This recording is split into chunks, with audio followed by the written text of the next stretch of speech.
Hello mga kacham! Magluto tayo ngayon ng ginataang munggos. Ginataang munggos naman ang ating lutuin ngayon. Una, ginisa ko lang ang kamatis sa sariling katas. Nilagyan ko na rin ng bawang at sibuyas. Pagkatapos ko nilaga ang munggos, ginisa ko ito sa kamatis, bawang at sibuyas. Pagkatapos, nilagay ko na rin ang pangalawang piga ng gata ng niyog. At para mas masarap ang ating ginataang munggos, nilagyan ko ito ng chicken cube.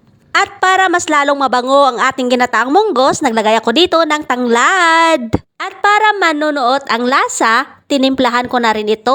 Naglagay lang ako ng asin, pampalasa, at paminta. Napakasimpleng recipe lang po ito mga kacham, pero masarap at masustansya. Madaling lutuin. At para hindi mukhang binignit ang aking nilutong ginataang munggos, hinaluan ko ito ng eggplant. Para lutong-luto talaga ang gata ng niyog, nilagay ko na rin dito ang unang piga ng niyog. Mukhang gulay na talaga ang ating nilutong ginataang munggos mga kacham. At ang ating munggos ay napakamalagkit. Kaya mas creamy ang ating ginataang munggos.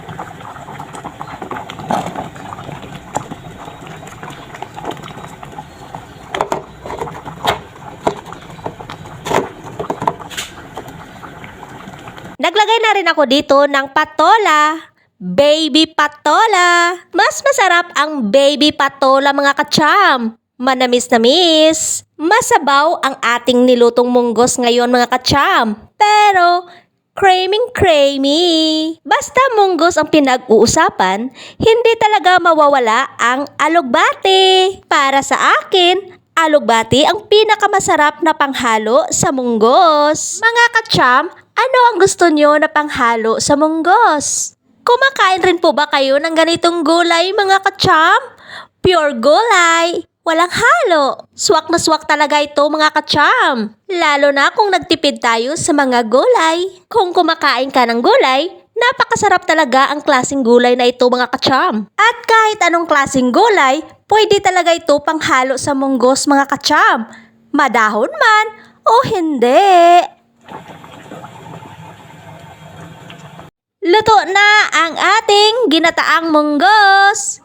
Okay na ito mga kacham. Pwede na natin itong kunin. Mahilig rin po ba kayo sa munggos mga kacham? Sa ginataang munggos? Sa mga kumakain ng ganitong gulay? Kain na po kayo mga kacham. Masarap-sarap ito kainin kapag mainit. Masarap at malinamnam. Kaya, kain na po kayo. Thank you for watching.